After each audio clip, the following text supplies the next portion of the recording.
Shalom a todos los hermanos de Teshuva TV, a los hermanos de Algo Nuevo para Ti, a los hermanos que nos ven a través de las diferentes redes sociales. Estamos muy contentos de continuar con este estudio, el estudio de Conociendo la Ley de Dios. Nos hemos dado la tarea de empezar a estudiar todas las leyes que rigen alrededor de los mandamientos. Estamos utilizando como recurso primario la Mishneh Torah de Rambam, que son estos libros de aquí. Son 9 libros en total. Estos son los que estamos utilizando. Hemos cubierto ya, estamos a casi finales del libro 3. Este es el libro 3, la primera parte del libro 3, porque tiene dos partes. Estamos utilizando este porque este recurso es el que está en español, pero también estamos utilizando la Mishneh Torah en inglés. Estamos utilizando también la Mishnah Kehati. Y estamos utilizando también este librito que es el libro de los mandamientos, de el Sefer HaHinuch, de libro de los mandamientos. Este es un set de 3, 6, 9, 10 tomos, que es toda esta parte de aquí. Si usted ve toda esta parte de aquí, son 10 libros. Este libro es el 7 que trae de los mandamientos 380 a los 427. Están todos los mandamientos aquí, así es que esta es la serie. Estaba estudiando algo ahí, pero ya no lo ocupo. También estamos utilizando el Sefer HaHinuch, este librito que trae los 613 mandamientos. Así como también el último recurso que le voy a presentar es el Tariah Mitzvot, que trae los 613 mandamientos con su explicación. Un recurso que tenemos en español. Dios nos permitió la posibilidad de traducirlo al español, así es que está en español, está por ahí. Y también tenemos como último, así es que le dije, si usted viera mi escritorio, la verdad que necesito un escritorio más grande donde poner tanto libro, porque así estudiamos. Por último, el Sefer, este sí es último, dice mi esposa, ya dijiste último, no, este sí es último. El Shulchan Aruch, las leyes, la recopilación de las leyes prácticas según la tradición sefardí. Este libro que es muy interesante, así es que todos estos libros vamos a ver por aquí. Hoy no vamos a utilizar tantos, pero todo este material es el que estamos utilizando, porque muchas veces cuando venimos al estudio de la Torah, nos concentramos en los mandamientos, pero no nos damos cuenta de que los mandamientos tienen muchas leyes alrededor del mandamiento. Entonces, para poder entender el mandamiento completo en su totalidad y poder ser eficientes a la hora de aplicarlo, tenemos que entender todo lo que está surgiendo alrededor. Acuérdense, una de las partes más importantes que tenemos que tener en cuenta es el Sanedrín. ¿Por qué? Porque el Sanedrín era el cuerpo judicial que le daba la interpretación de los mandamientos en el estilo de vida diario al pueblo de Israel. Hoy no tenemos Sanedrín, pero el Sanedrín ha quedado plasmado dentro de lo que son la Mishnah, ya sea la Kehati o la Mishneh Torah. Son las interpretaciones de los sabios, no de los rabinos, de los sabios, que más adelante serían los rabinos, cuando el tiempo que se escribió la Mishnah. Pero es la interpretación jurídica, judicial de los mandamientos, y por eso es interesante e importante el poder estudiarlo de esta manera. Las leyes que vamos a ver hoy son las leyes del Eruvin, y tal vez usted nunca ha escuchado esto, o sea la primera vez que la va a escuchar, pero créame que es importante. Así es que vamos a empezar. Déjenme ponerle por aquí la pantalla. Estoy grabando, sí, estoy grabando en las dos. Así es que dice por aquí, leyes de los Erubín. Dice, oiga bien, ¿cómo vamos a empezar el estudio? Porque dice, es un precepto positivo instaurado por los sabios y por consiguiente no está comprendido en la cuenta de los 613 preceptos. ¿Ok? Eso bien interesante porque esto es un precepto de los sabios, no está dentro de los 613, y por eso hoy usted no me va a escuchar mandamiento positivo tal o mandamiento negativo tal, porque no está dentro de los 613, pero dentro de lo que son los sabios. A sabios se le llama profetas, sabios se le llama a los que escribieron la Mishnah, a los que escribieron el Talmud, a todos aquellos que de alguna manera en su sabiduría ayudaron a la gente en su diario vivir en cuanto a la Torah. Y eso es lo que se considera como los sabios. Entonces, esto es un precepto instaurado por los sabios, no es por la Torá, pero vamos a ver que tiene una validez. ¿Por qué? Porque sale de algún lugar. No todo es rabínico, como siempre decimos. No hay que desechar todo porque no lo entendamos y digamos, eso es rabínico, sino que vamos a ver. La explicación de este precepto se halla en los capítulos a continuación. Hay varios capítulos. Nos vamos a estar saltando mucho, algunas partes. ¿Okay? Dice aquí, los primeros capítulos tratan sobre transportar o cargar objetos en Shabbat. Los últimos 3 capítulos tratan sobre el límite permitido de caminar afuera de la ciudad en Shabbat. Y eso es lo que va a representar el Erup. Ah, el dominio o el límite que la persona tenía para poder cargar un objeto durante Shabbat y caminar fuera de la ciudad. Había límites establecidos. Ahí es donde viene que los sabios establecieron, porque la Torá no nos daba indicaciones de esto, pero los sabios establecieron qué era lo que se podía cargar, dónde se podía cargar y cómo se podía caminar. Y vamos a entender esto, porque muchas veces vemos en los evangelios, iba Yeshua y sus discípulos caminando, y muchas veces decimos, bueno, y no que no se podía caminar, había un límite establecido. ¿Dónde viene ese límite? Vamos a estudiarlo. Es que capítulo 1 dice la institución del Erub y sus significados. Vamos a ver qué es esto. Dice 1. En el caso de un patio compartido por varios vecinos, por el cual cada vecino debe pasar para ingresar desde la calle a su propia casa, de acuerdo a la ley de la Torá, todos ellos tienen permitido cargar en Shabbat, en todo el patio, desde las casas al patio y también desde el patio a las casas, porque todo el patio es un dominio privado en el cual está permitido cargar. Y así es también con la ley con respecto a un callejón, a través del cual se ingresa a varios patios compartidos que tienen un poste en posición vertical en un costado de su entrada o una viga en posición horizontal encima de la entrada. Todos los que viven en el callejón tienen permitido cargar en Shabbat. Tienen permitido cargar en Shabbat en todo su interior y desde los patios al callejón y del callejón a los patios, porque todo el callejón se considera un dominio privado. Dice, y lo mismo es válido para una ciudad, oiga bien, lo mismo es válido para una ciudad cercada con un muro de 10 tefajim, puños de altura, cuyas puertas se cierran por la noche, pues se considera en su totalidad como un dominio privado. Normalmente, y Jerusalén era una ciudad amurallada. Jerusalén era una ciudad que tenía muralla y estaba toda amurallada. Así es que Jerusalén, dentro de lo que era Jerusalén, cae dentro de lo que es el espacio de un dominio privado. Déjenme ver si... Déjenme...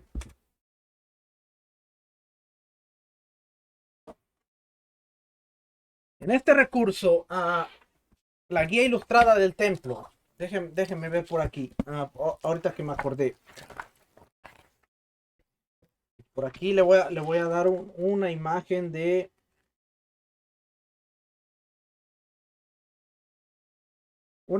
la ciudad.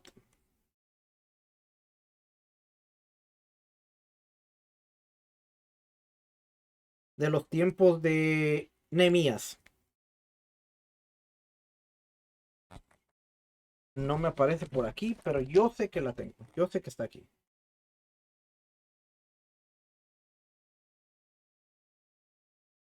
Yo sé que está aquí. Hace tiempo la usé. La tengo en un PowerPoint, pero si me pregunta cuál, ahorita no le puedo decir cuál.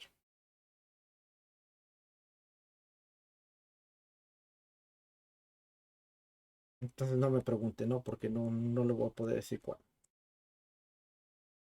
Monte, siglo primero.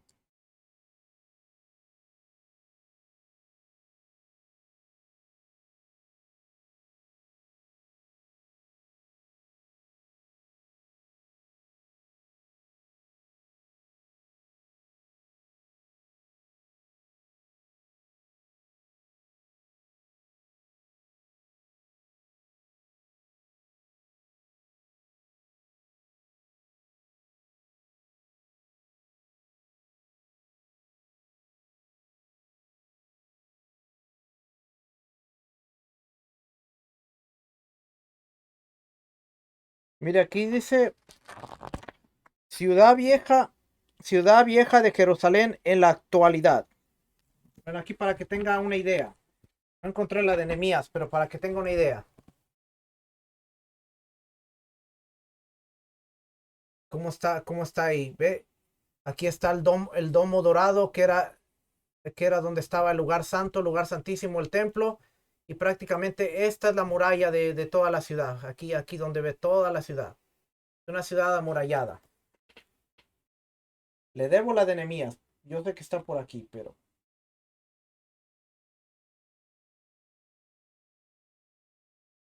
¿Mm?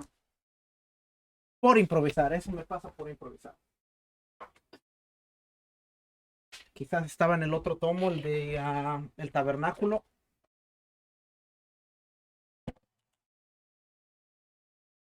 Si no está aquí, seguimos con la clase y después se la paso.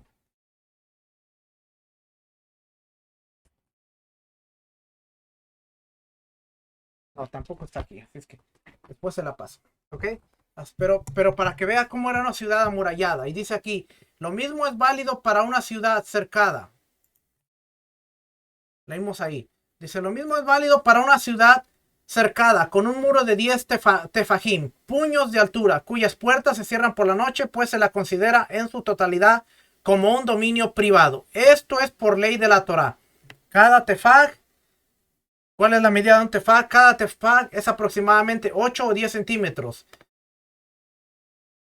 Dice aquí bien, al 2. Pero los sabios instituyeron que está prohibido que los vecinos carguen en Shabbat en un dominio privado compartido por varias viviendas, hasta que todos los vecinos hagan un erub. Y aquí es donde viene el erub.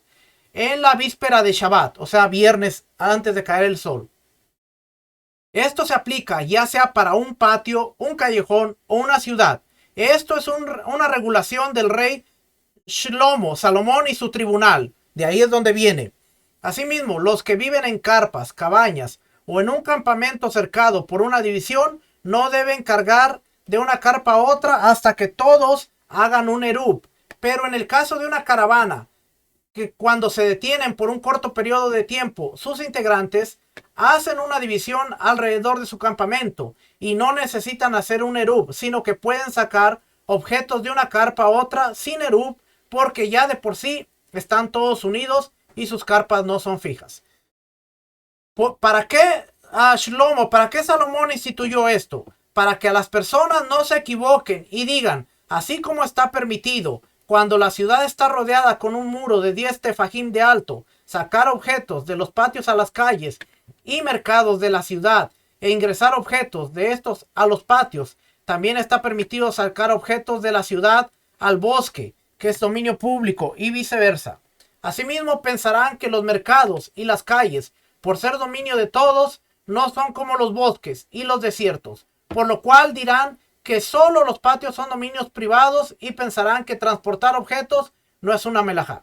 Así es que, más que nada, era un cierto tipo de restricción para que la gente no fuera a quebrantar Shabbat pensando, bueno, podemos cargar objetos de aquí a allá, así como salir de la ciudad, salir al bosque y podemos cargar objetos, cargar leña, cargar cualquier cosa. Así es que establecieron una cerca o un perímetro alrededor del mandamiento para evitar que se transgrediera el mandamiento. Ahora, esto no era malo y Yeshua no estaba en contra de esto. Cuando vemos los argumentos con Yeshua, era que en el tiempo de Yeshua, los fariseos estaban poniendo más énfasis a estas cercas, a estos mandamientos extras, y Yeshua dice, están quebrantando el mandamiento por sus tradiciones de hombre, o sea, le están poniendo más énfasis a las tradiciones de hombre, a los mandamientos, a las regulaciones, le están poniendo más enfoque a esto que se están olvidando de lo que era la esencia de guardar el mandamiento. En el tiempo de Yeshua, al primer siglo, estaban tan locos por guardar, por preservar, que no se transgrediera el mandamiento, que se volvieron tan religiosos que estaban transgrediendo el mandamiento. Y Yeshua dice, no es que la cerca esté mal, sino que están poniendo más énfasis a la cerca que al mismo mandamiento. Y tenemos que tener cuidado, porque a veces nos queremos ir tanto al límite que nos llevamos de paso el mandamiento, por muchas veces por no saber, por no tener conocimiento y otras veces por querernos ir al extremo. Así es que siempre tenemos que ser cautelosos de no irnos ni a un lado ni a otro. Y no me gusta usar esa frase, pero la voy a tener que usar esta vez. Tenemos que tener el balance adecuado para no transgredir el mandamiento, pero tampoco para olvidarnos del mandamiento. Así es que vamos a continuar.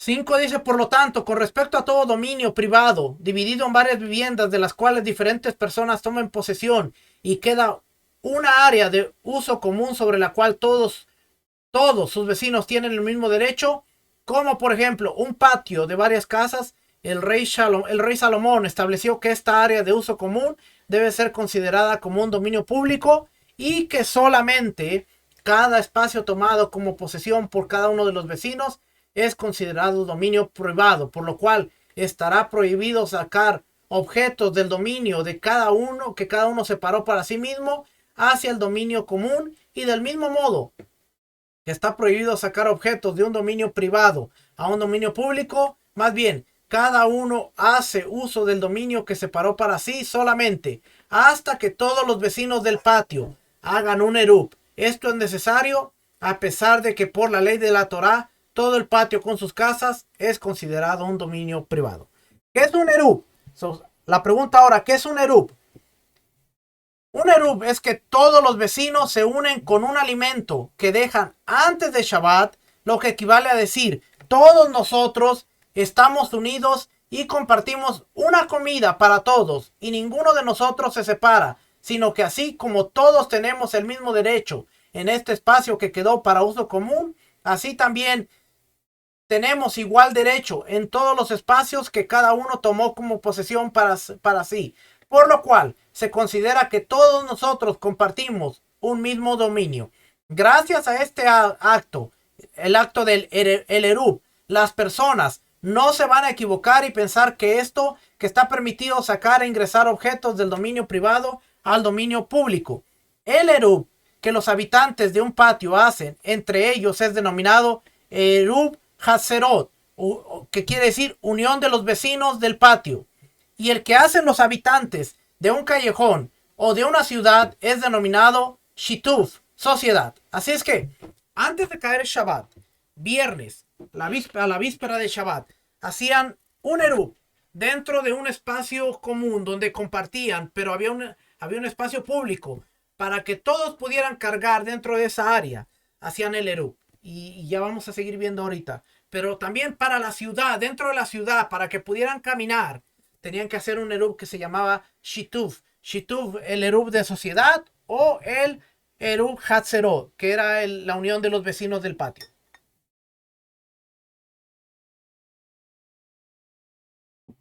Es que dice aquí,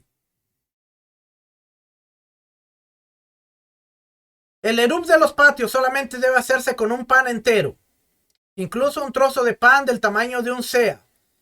No debe utilizarse para un eruv para evitar enemistad entre los vecinos, que uno pone un pan entero y el otro un trozo. En cambio, si el pan es entero, aunque sea muy pequeño, como la moneda llamada izar, sirve para eruv.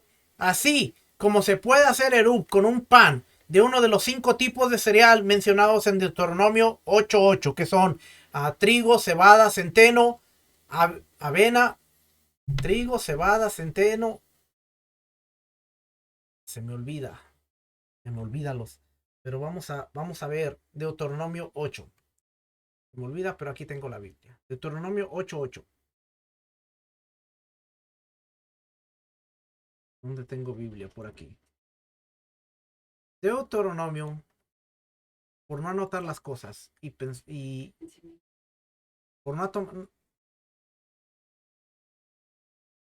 Dice: tierra de trigos y cebada, vides, higueras y granados, aceite, miel, trigo, cebada. No nos dice más.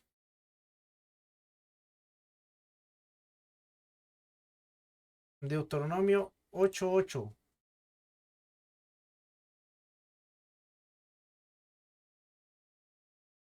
Wheat and barley. Ya se los busco ahorita. Cebada, avena, trigo, espelta. Espelta y centeno. Esas dos siempre se me van. Espelta y centeno. Trigo, avena, cebada, espelta y centeno. Esos son los cinco frutos, 5 granos. ¿Ok? Una vez más.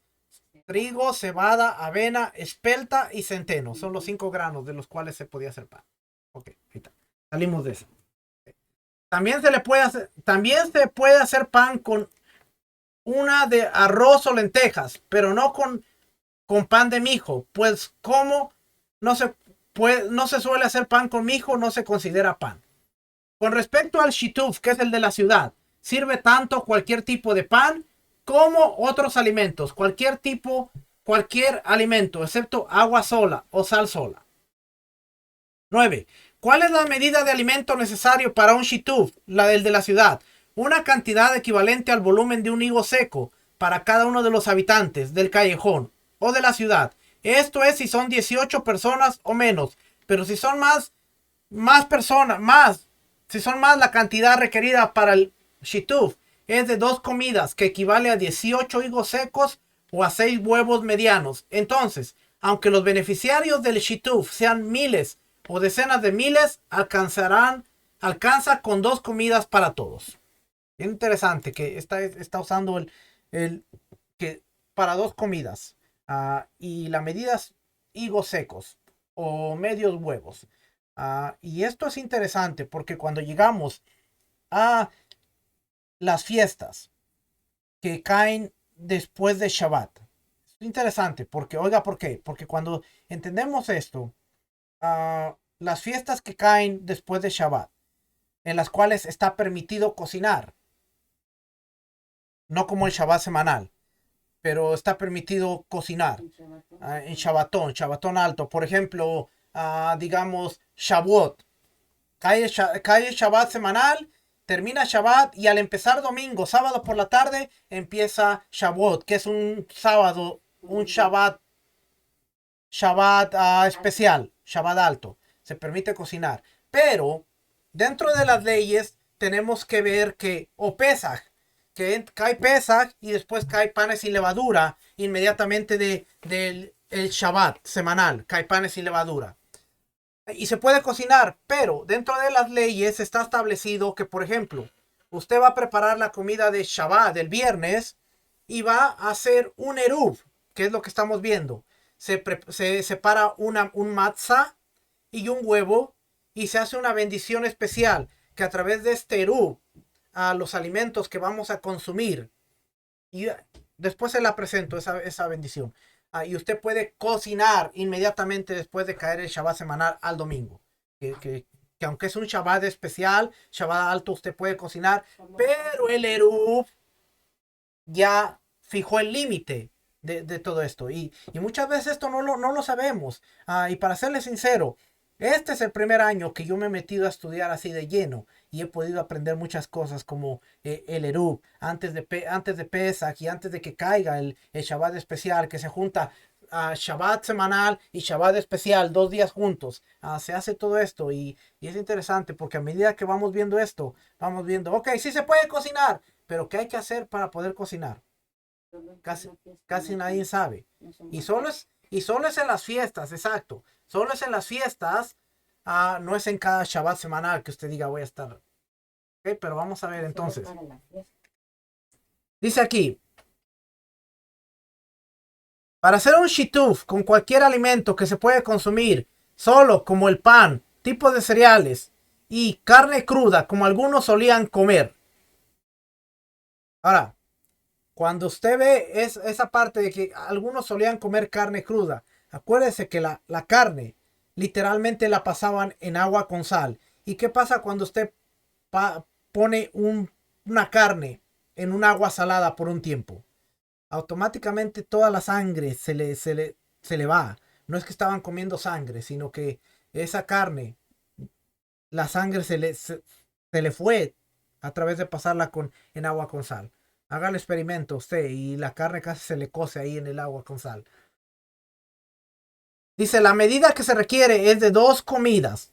Todo lo que es acompañamiento que se acostumbra a comer con pan, por ejemplo, vino hervido, carne asada, vinagre, salmuera, aceituna, cebolla. La medida que se requiere es la necesaria para acompañar 2 comidas. Y aquí después dice, Ramban enumera los diferentes alimentos que pueden ser usados para hacer un shituf y sus respectivas medidas. Esto no lo vamos a brincar, porque aquí viene la cantidad, mire, 5 nueces, 5 duraznos, 1 litra de verdura, y viene una gran cantidad de información aquí. Un cup de higos secos, una torta de higos pisados, un puñado de cúscuta, tipo de planta, muchas cosas ahí que tal vez ni conocemos. Medidas y pesos, aquí también nos da la información interesante. 1 litra equivale el peso de 2 revi'it, y que es cada revi'it son 86 o 56 milímetros de líquido. Es una cantidad bastante considerable.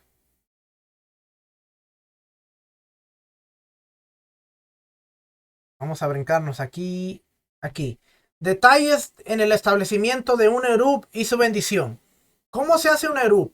Para poder cargar en un patio. La función del eruv es para poder cargar en un patio, compartido por varias casas. Se recoge un pan entero de cada una de las casas y se coloca todo en un recipiente en una de las casas del patio. Incluso se puede colocar en un silo, establo o depósito, pero si lo colocan en una garita, aunque le pertenezca a un particular, axadra, una construcción techada con 3 paredes, un balcón o una casa que no mide 4 amot por 4 amot, no se considera un eruv. Una vez juntados los panes para el eruv, antes de colocarlos en su lugar, se bendice. Bendito eres tú, Hashem, Dios nuestro, Rey del cosmos, que nos santificó con sus preceptos y nos ordenó lo referente al precepto del eruv. Y luego se dice, con este eruv está permitido para todas las personas del patio sacar e ingresar objetos de una casa a otra en Shabbat. Ya le di la bendición del eruv. La bendición para cocinar es la misma. Bendito eres tú, Adonai, Dios nuestro, Rey del universo, que nos santificó con sus preceptos y nos ordenó lo referente al precepto del eruv. Con este eruv está permitido para todas las personas de esta casa el poder consumir nuestros alimentos en el Shabbat especial. Y es lo que se hace. Y después usted puede cocinar tranquilamente en el Shabbat especial de las fiestas, cuando caen en domingo. Quiere decir sábado al caer el sol, terminando Shabbat. ¿Por qué? Porque no le dio tiempo, no le va a dar tiempo a preparar comida para Shabbat y para el Shabbat especial. Imagínese, si a veces cuesta preparar la comida para un Shabbat, ahora que tenga que preparar comida para 2 días completos. Por eso es que está permitido cocinar dentro de lo que es el Shabbat especial para la fiesta. Así es que dice aquí, dice, con este eruv, un niño tiene permitido juntar los panes para el eruv de los patios. La casa en la que se coloca el eruv no necesita proporcionar pan, como lo hace el resto de los vecinos. En el caso de que se acostumbró a lo largo del tiempo a colocar el eruv en determinada casa, no se debe modificar. No se debe modificar. No se debe modificar en aras de las relaciones pacíficas. Surge una pregunta. ¿Por qué bendecimos que Hashem nos ordenó si el precepto del eruv fue instituido por el rey Salomón, como vimos anteriormente, y no por Hashem?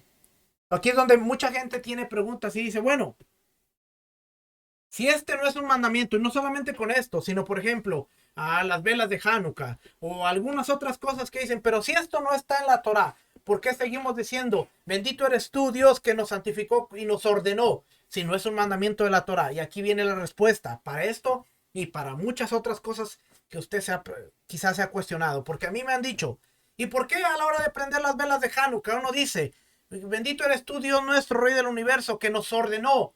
prender las velas de Hanukkah si no fue Dios? Aquí está la respuesta. ¿Okay?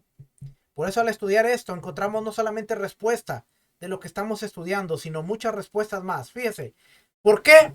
Dice, ¿por qué ordenamos esto? Respuesta. Dice la Torá, procede de acuerdo a la ley que te indiquen los sabios y a la normativa que te digan. No te apartes de lo que te digan. Deuteronomio 17:11. O sea que indirectamente lo que instituyeron los sabios sí es un precepto ordenado por Hashem. Lo que instituyó el Sanedrín, esta me gusta decirla, lo que instituyó el Sanedrín, de alguna manera, sí son direcciones que vienen de Dios a través de los sabios. Es que vamos a leer Deuteronomio 17:11 para poder entender esto. Por eso cuando entendemos la jurisprudencia y jurisdicción de la Torá, hermano, la cosa cambia. La cosa cambia. Deuteronomio 17. Dice aquí, versículo 8. Cuando alguna cosa te... no la estoy poniendo. Ahí se está. Deuteronomio 17:8. Cuando alguna cosa te fuere difícil en el juicio entre una clase de homicidio y otra, entre una clase de derecho legal y otra, entre una clase de herida y otra, en negocios de litigio en tus ciudades, entonces te levantarás y recurrirás al lugar que Adonai tu Dios escogiere. Y vendrás a los sacerdotes. ¿A quién? A los sacerdotes y levitas. A los sacerdotes levitas. Los sacerdotes. Y al juez que hubiera en aquellos días. ¿Cuál es el Sanedrín? Constaba de un juez o varios jueces.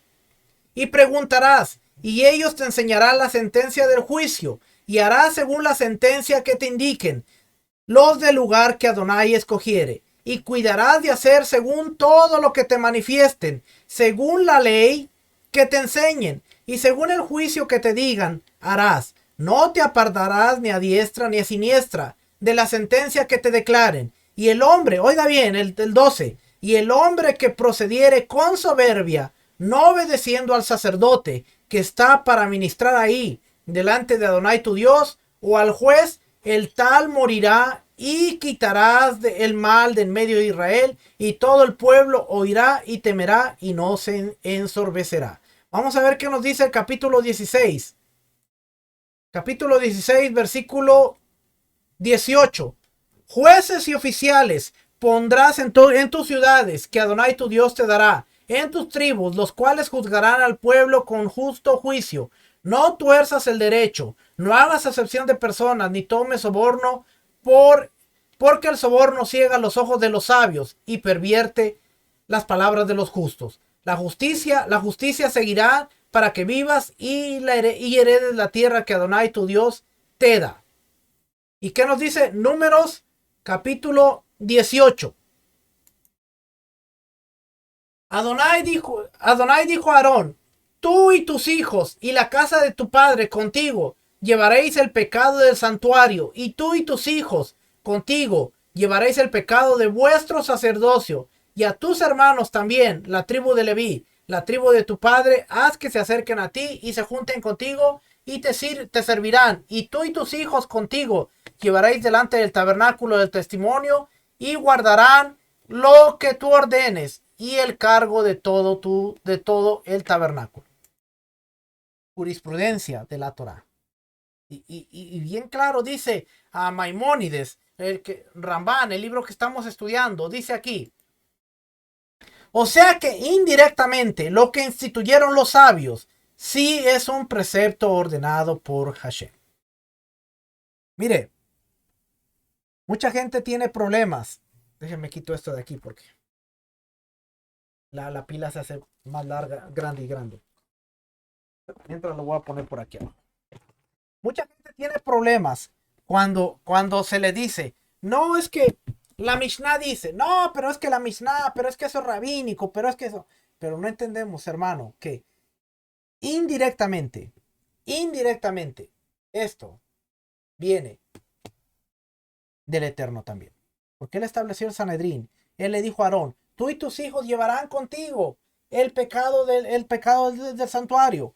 Muchos judíos hoy en día saben que el calendario de Gilel no es 100% perfecto, que tiene unos cuantos errores porque fue basado en un cálculo matemático, pero no lo pueden arreglar. ¿Por qué? Porque no hay templo, porque no hay Sanedrín.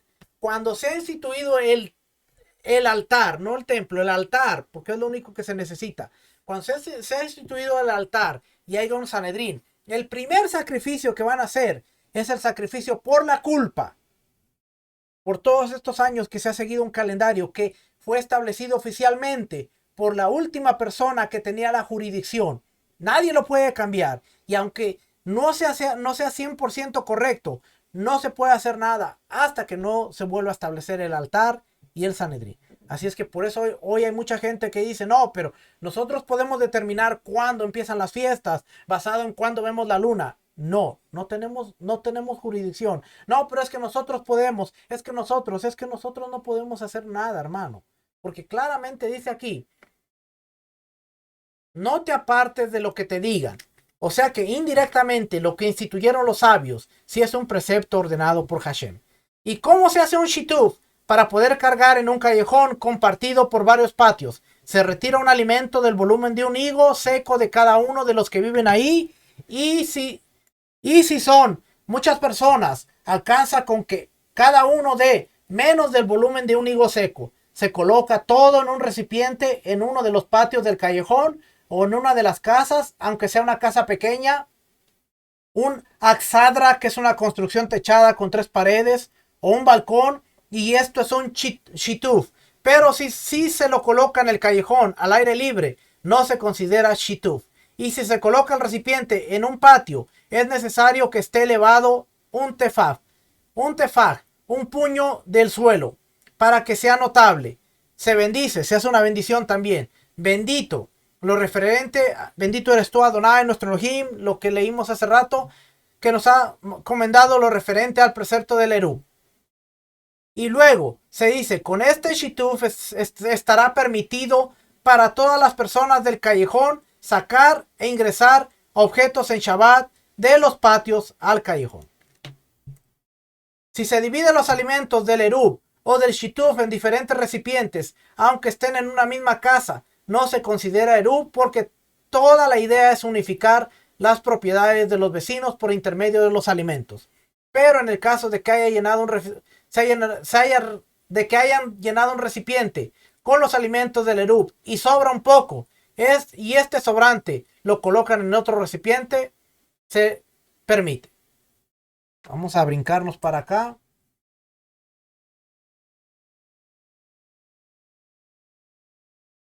El Erub debe estar preparado cuando comienza Shabbat. No se hace un Erub ni Shituf en Shabbat, sino durante el día, viernes. Se puede hacer un Erub de patios o Shituf de callejones en el crepúsculo, o sea, en el momento entre la puesta del sol y la salida de las estrellas, conocido como Ben Hashemashot.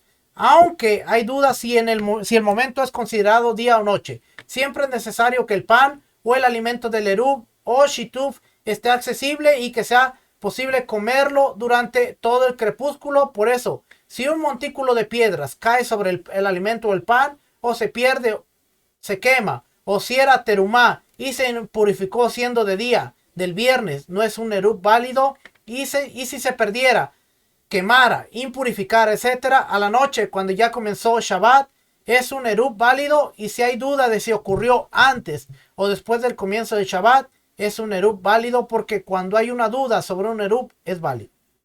¿Qué quiere decir? Si algo se contaminó antes de la caída del sol o después de la caída del sol, sigue siendo algo que está completamente válido.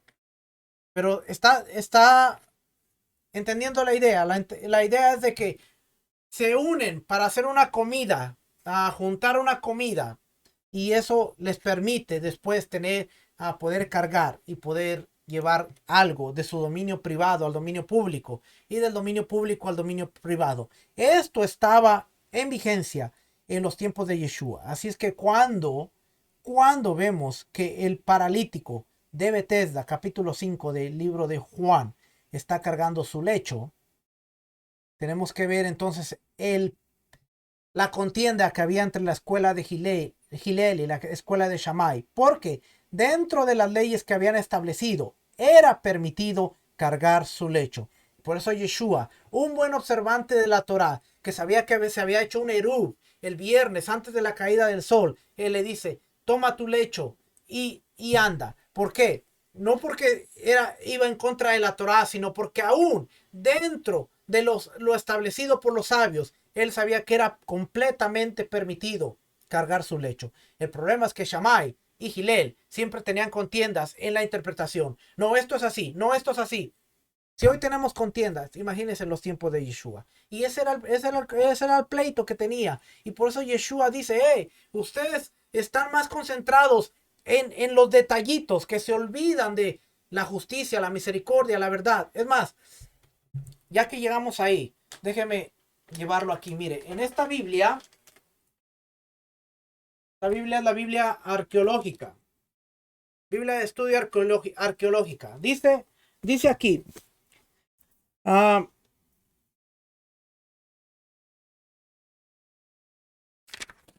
Dice aquí, versículo 10. Por eso los judíos le dijeron al que había sido sanado, hoy es sábado, no te está permitido cargar tu camilla. Y vamos a ver aquí en los comentarios, dice, no era la ley de Moisés, sino su interpretación tradicional, lo que prohibía llevar cargas de cualquier tipo en sábado. Véase la nota en Mateo 15:2. Y si después vamos a la nota, Mateo 15:2, nos vamos a encontrar que aquí, en la 15:2, dice, ¿por qué que lo limpio y lo impuro? Versículo 15, versículo 1, capítulo 15, dice, se acercaron a Jesús algunos fariseos y maestros de la ley que habían llegado de Jerusalén y le preguntaron, ¿por qué quebrantan tus discípulos la tradición de los ancianos? Comen sin cumplir primero el rito de lavarse las manos. Y aquí es donde viene el comentario. Dice aquí, 15:2. Después del exilio a Babilonia, los rabinos judíos empezaron por cierto, si entendemos que los rabinos empezaron a existir hasta el año 130 después de la era común, nos vamos a dar cuenta de que eran los fariseos los que estaban aquí, no los rabinos, ¿ok? Porque no había rabinos. En el tiempo de Yeshua no había rabinos, no había el rabinismo, no estaba vigente. El rabinismo se instauró hasta el año 130 después de la era común, cuando empiezan a surgir todos estos problemas y entonces se instauran los rabinos. Ahí es donde empieza la era de los rabinos. Año 130 de la era común. Después de la revuelta de Bar Kokhba, la guerra con los romanos y que hay un montón de matanza. Y es donde se instituyen los rabinos, lo que se considera como un rabino. Antes de ello, cada que usted escucha, no es que los rabinos del tiempo de Yeshua, bueno, históricamente no es correcto. Eran los fariseos los que estaban ahí. Solo un detalle para que usted tenga en cuenta todo esto, porque no había rabinos hasta el año 130. ¿Okay? Pero dice aquí, después del exilio a Babilonia, los rabinos judíos empezaron a crear reglas y regulaciones meticulosas que gobernaban así la vida diaria del pueblo.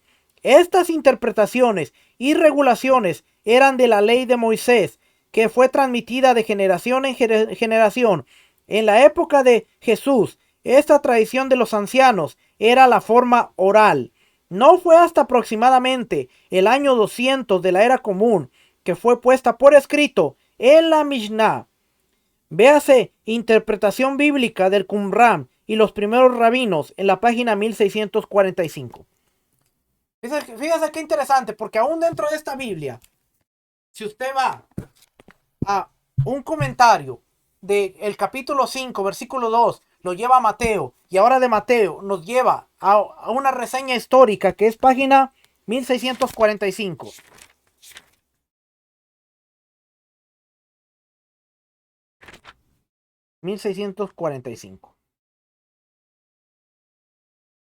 Y mire qué interesante, porque aquí en la página 1645, la 44, ahí dice escritos rabínicos, y ahí está Mishnah, Talmud,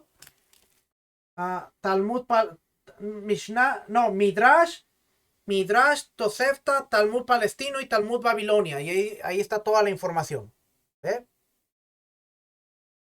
Ahí está. ¿Ve? La fecha.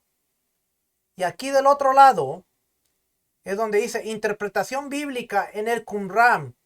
Y en la... No la veo bien, así es que... Y entre los primeros rabinos. Aquí está bien interesante porque aquí dice el Midrash. Fue escrito de las fechas del año 100 antes de la era común al 300 después de la era común. Tosefta, del año 100 al año 300 después de la era común. Talmud, Talmud palestino, la Gemara, del año 200 de la era común. Talmud babilónico, la Mishnah y la Gemara, el año 200 de la era común y la Gemara hasta el año 500 de la era común. Y aquí dice, por ejemplo, Midrash, ¿qué son? Secciones legales con comentarios solo en la Torá, narraciones y sermones en todo el Antiguo Testamento. Tosefta, enseñanzas que no se encuentran en la Mishnah.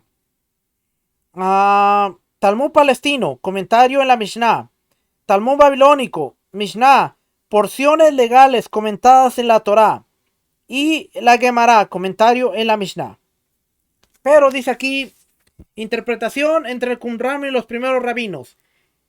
Qumran es el lugar en donde se descubrieron los rollos del Mar Muerto. La antigua comunidad que estuvo establecida ahí produjo una biblioteca de más de 800 manuscritos, muchos de los cuales tenían que ver con la interpretación bíblica. Esta colección incluye una amplia variedad de documentos. Paráfrasis. Algunos textos reescribieron porciones de las narraciones bíblicas con paráfrasis interpretativa y exhaustiva. Por ejemplo, el Génesis apócrifo y el rollo del templo. Comentarios, antologías, escritos originales. Y vamos a ver. Aquí dice, las interpretaciones en el Qumran se enfocan en las reglas que gobernaban la comunidad y sobre la interpretación profética que apoyaba sus ideales y esperanzas.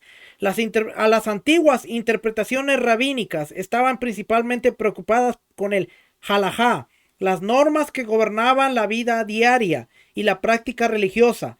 La demanda de una aplicación precisa de la ley entre los judíos significa que la halajá tenía que ofrecer la guía de lo que una persona podía comer o usar, o las acciones que se le permitían llevar a cabo bajo circunstancias específicas. Según cambiaba la época y las situaciones, surgían nuevas preguntas. Esto es interesante porque hay que entender esto. Dice, según cambiaba la época y las situaciones, surgían nuevas preguntas en cuanto a lo que se permitía o requería, de manera que la interpretación era una tarea continua, resultando en un proceso ininterrumpido de refinamientos a previos juicios legales. Eso quiere decir que si hoy,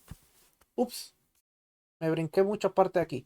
Eso quiere decir que si hoy hubiera un Sanedrín, continuamente estuvieran dando a nuevas interpretaciones, porque a medida que las eras, las épocas han cambiado, surgirán nuevos preguntas, como por ejemplo, ¿se puede manejar en Shabbat?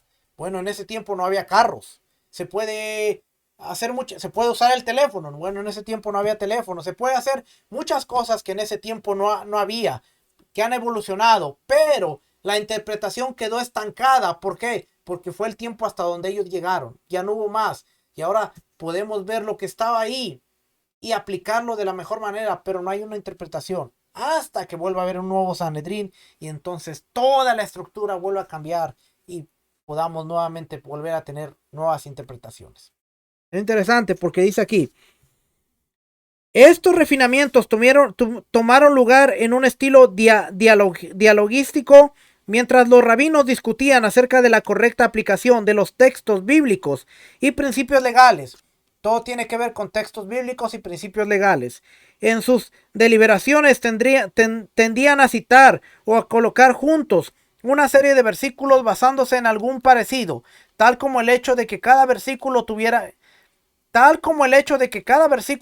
en común una palabra específica. Por ejemplo, los rabís podrían citar o asociar varios versículos de diferentes partes de la Biblia que tengan en común la palabra uvas, incluso si los versículos que ellos citaban no tenían nada que ver con el uno con el otro y utilizaban la palabra en contextos radicalmente diferentes. Esta estrategia consideraba la Biblia como un hipertexto, una red compleja de asociaciones en las cuales uno puede saltar de un pasaje a otro. Tal interpretación era como resolver un rompecabezas cuyas piezas necesitaban ser constantemente giradas, rotadas y reacomodadas. Lo deseado, la finalidad buscada. Cuando la combinación correcta de los pasajes bíblicos se colocaba lado con lado, esto revelaba el significado, por otra parte, evasivo del texto en particular bajo consideración. ¿Ve? Era la forma que ellos interpretaban. No era que se les salía del espíritu, sino que tenían una forma bien sofisticada de cómo interpretaban los versículos. Y todo tiene que ver con la exegesis bíblica. Hacían exegesis bíblica, interpretaban, discutían, hablaban, y por eso en el Talmud muchas veces vemos que Rabí tal de tal dijo, y Rabí tal de tal le contestó, y Rabí tal de tal, pero la halajá, la parte clara, que a veces cuando no entendemos el Talmud, a mi maestro Joseph Good, del cual estoy agradecido con Rico Cortés, el cual me conectó con él y ahora puedo estudiar también con Joseph Good, nos dio un consejo bien interesante y dijo: usted no puede meterse a estudiar Talmud si todavía no entiende cómo funciona la Mishnah y no tiene conocimiento de la Mishnah. O sea que cuando usted sepa todo eso, usted puede entender el Talmud. Y hoy hay mucha gente citando el Talmud que no tienen idea de lo que es la Mishnah, no tienen idea de lo que es el Tosefta, no tienen idea de muchas cosas, pero citamos el Talmud y por eso estamos tan perdidos muchas veces. Mire, yo tengo 2 tomos del Talmud Babli, Talmud de Babilonia, que son estos de aquí arriba. Uno es el tratado Berajot, las bendiciones, y otro es el tratado de Shabbat, que no lo estudio. Los tengo ahí y los tomo como referencia, pero no los estudio aún. ¿Por qué? Porque estoy concentrado en la Mishnah y tengo que aprender más de la Mishnah y tengo que conocer más de la Mishnah para poder entender todas estas cosas. Así es que usted vio en esa Biblia arqueológica cómo la interpretación de Juan 5:2 o 5 versículo 10, cuando le dijo, está rompiendo el mandamiento de Shabbat. Bueno, ¿por qué? Porque era una interpretación, pero dentro de la interpretación vemos que aún ellos estaban yendo al extremo y se estaban olvidando de que Shabbat era para hacer justicia y para hacer bondad. Es que esa es una buena forma de poder aplicarlo y ver que, oye, ahora puedo entender mucho mejor el Nuevo Testamento y puedo entender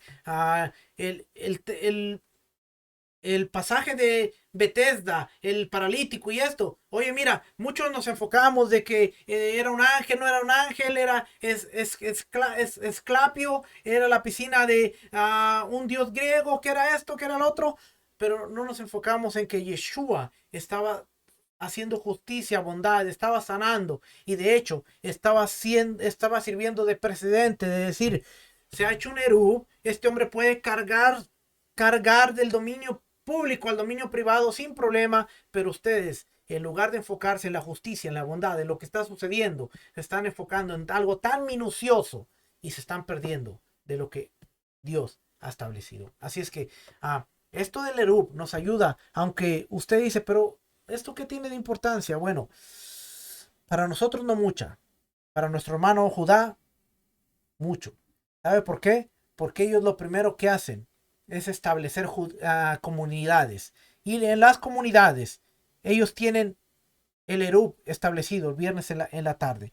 Y dentro de la comunidad, que muchas veces son grandes, ellos tienen mercados, ellos tienen escuelas, ellos tienen sinagoga, y ellos van caminando a la sinagoga y de la sinagoga a su casa. Y dentro de una comunidad, ellos viven muy felices porque están guardando el mandamiento muy, muy, muy de cerca. Para nosotros, en la dispersión, es mucho, mucho, mucho más complicado.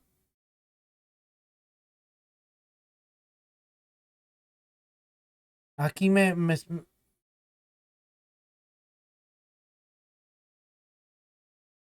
estaban una historia aquí que me compartió mi esposa. Dice, había unos niños que querían ver una película que tenía solo una pequeña escena que era mala o inapropiada para su edad, pero su papá no los dejaba verla. Todos ellos pensaban que era injusto juzgar una película completa por una pequeña parte que no tenía importancia alguna. Sucedió que la noche siguiente, papá los sorprendió horneando una bandeja de brownies. Justo antes de que los niños comenzaran a comérselos, el padre les dijo, antes de que se coman los brownies, necesito que sepan que de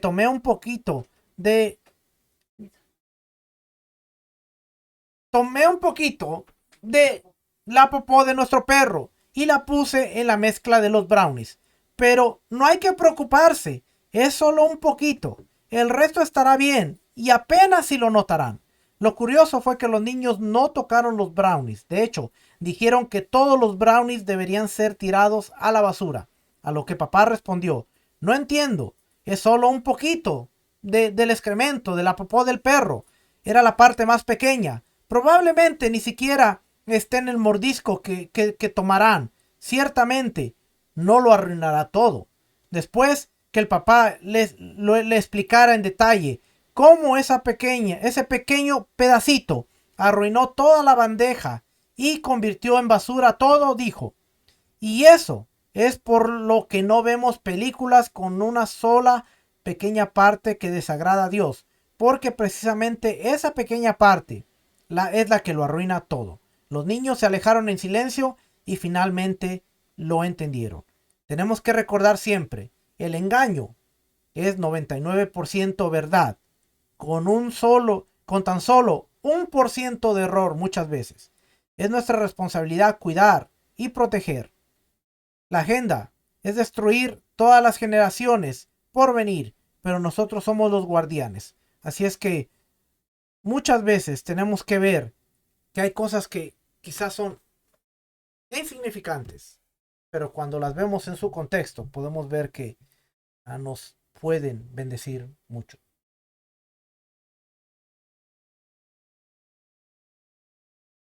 Y cuando vemos tantos libros que usted ve, siempre está la Torah de por medio. Y aún lo que yo le acabo de citar, la Mishnah, siempre usted se va a dar cuenta que la Mishnah dice el versículo tal, del capítulo tal, versículo tal, porque no es lo que un hombre está pensando, sino es la interpretación que se le está dando a los versículos bíblicos. Así es que, uh,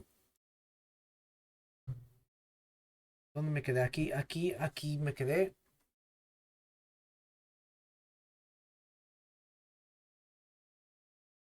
Para terminar aquí, dice, ¿y cómo se hace un shituf para poder cargar en un callejón? Este ya lo leímos. Leímos la bendición. Es que se me brincó cuando estaba poniendo el libro ahí. Este también ya lo leímos.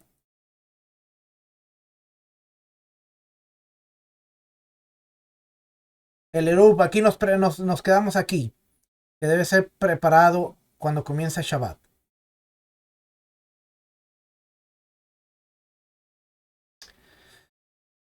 Si todos los vecinos de un patio participan de un erup, excepto uno de ellos, ya sea intencionalmente o por olvido, esto hace que esté prohibido para todos trasladar objetos de sus casas al patio o del patio a sus casas. Si el que no participa del erup cede temporariamente su derecho de propiedad de su parte del patio, solamente todos, incluido este vecino, tienen permitido sacar e ingresar objetos de sus casas al patio y del patio a sus casas, pero no de la casa de quien no participó del Eru.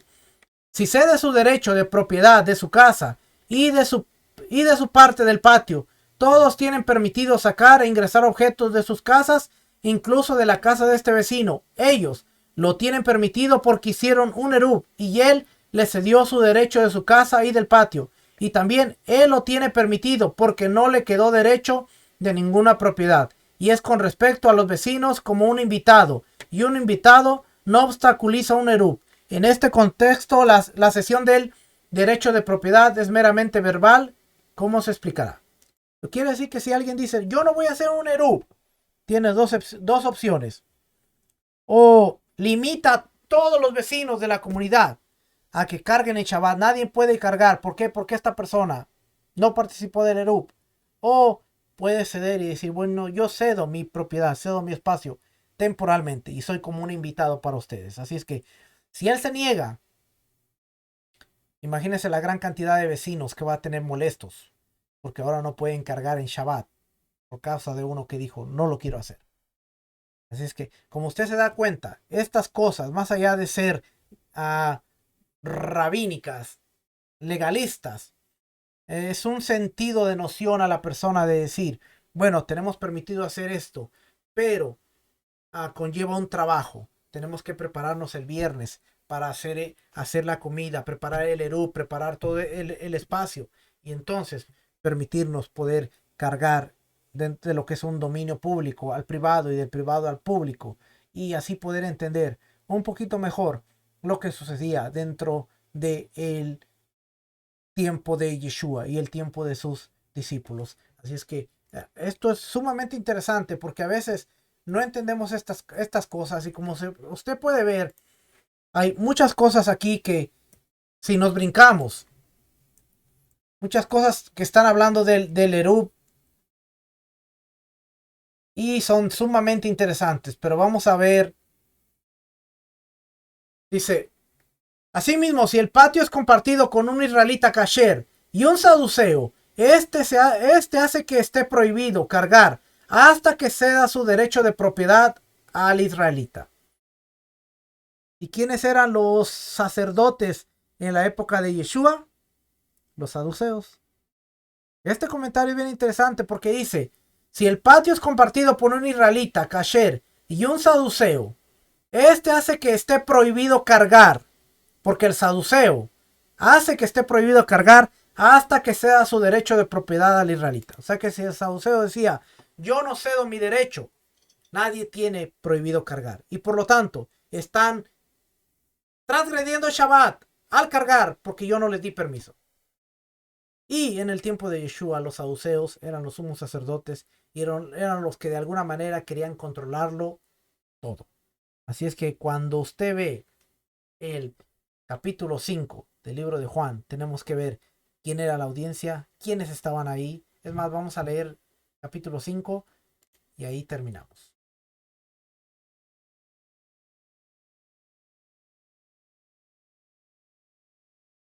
Capítulo 5 de Juan.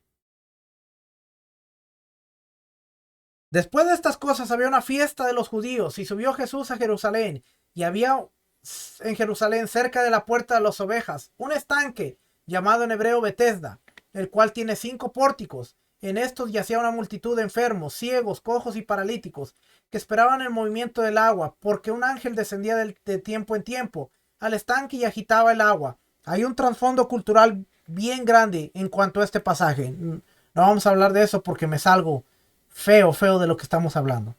Y el que primero descendía al estanque después del movimiento del agua quedaba sano de cualquier enfermedad que tuviese. Y había ahí un hombre que hacía 38 años que estaba enfermo. Cuando Jesús lo vio acostado y supo que llevaba ya mucho tiempo así, le dijo, ¿quieres ser sano? ¿Quieres ser sano? Señor, le respondió el enfermo, no tengo quien me meta en el estanque cuando se agita el agua. Y entre tanto que yo voy, otro desciende antes que yo. Jesús le dijo, levántate, toma tu lecho y anda. Y al instante aquel hombre fue sanado y tomó su lecho y anduvo. Y era día de reposo aquel día. Entonces los judíos dijeron a aquel que había sido sanado, es día de reposo, no te es lícito llevar tu lecho. Él le respondió, el que me sanó, él mismo me dijo, toma tu lecho y anda. Entonces le preguntaron, ¿quién es el que te dijo, toma tu lecho y anda? Y el que había sido sanado no sabía quién fue, porque Jesús se había apartado de la gente que estaba en aquel lugar. Después le halló Jesús en el templo y le dijo, mira, has sido sanado, no peques más para que no te venga alguna cosa peor. El hombre se fue y dio aviso a los judíos de que Jesús era el que le había sanado. Y por esta causa los judíos perseguían a Jesús y procuraban matarle porque hacían estas cosas en el día de reposo. Pero tenemos que preguntarnos, ¿quiénes eran los judíos? Porque no todos los judíos rechazaban a Yeshua. Había un grupo que quería matarlo. Y sabemos que ese grupo era el grupo de los saduceos, que eran los que querían matarlos.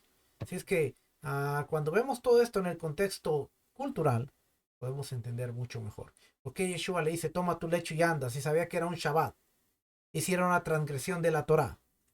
¿Yeshua conocía la ley oral? Claro que sí. Entonces, podemos ver cómo aquí estaba en conflicto la interpretación dentro de las escuelas de Shammai y de Hillel, pero tiene que ver con el concepto del Eru. ¿Por qué es importante estudiar estas cosas? Porque al estudiarlas podemos aprender mucho más. Y al estudiarlas podemos decir, bueno, pero hoy ya no podemos hacer un Eru. No, pero tenemos que esforzarnos por guardar los mandamientos de la mejor manera. Y como dijo mi esposa, si no nos esforzamos en aprender, en entender, en conocer, vamos a darnos cuenta que de alguna manera lo que escuchamos puede tener 99% verdad, pero va a tener un 1% de error. Y ese 1% lo va a hacer como la historia que leímos. ¿Por qué los niños no se quisieron comer los brownies?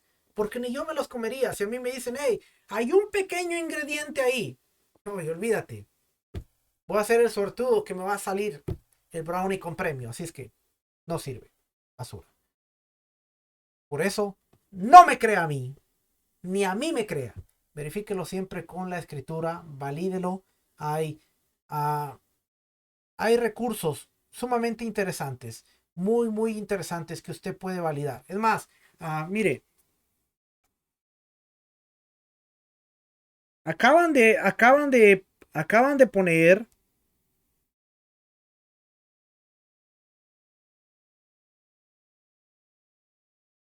acaban de poner una aplicación que está en español. Se llama Mishnah. Mishnah Nishmat Rahamim.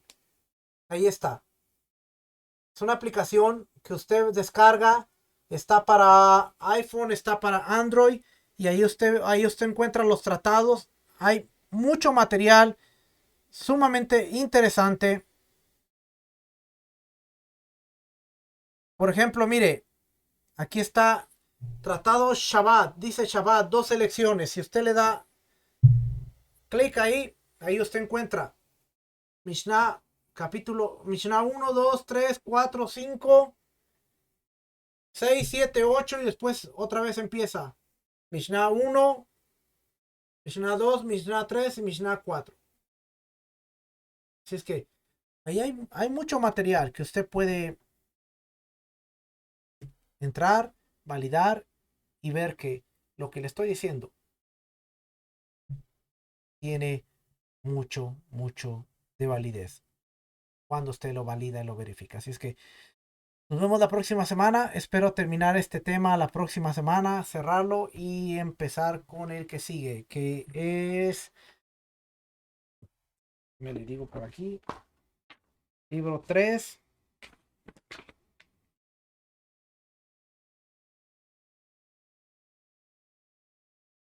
Libro 3, leyes del Erubín. Después que terminamos esto, el que sigue son leyes de descanso del 10º día. Y por 10º día se entiende como Yom Kippur. Yom Kippur.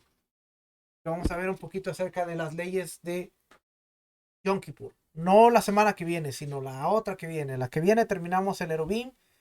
¿Por qué me estoy tomando un tiempo? Porque no quiero ir apresurado, sino mucha información, información que desconocemos, información que quizás nunca habíamos escuchado y tenemos que tener el tiempo para ir procesando de manera correcta y poder aprenderla.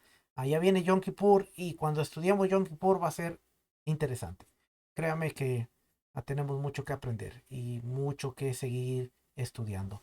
Pero nos vemos la próxima semana para seguir aprendiendo y seguir creciendo dentro de lo que son el estudio de las leyes de la Torah. Así es que el Eterno les bendiga, que el Eterno les guarde. Nos vemos la próxima semana. Shalom. Bendiciones.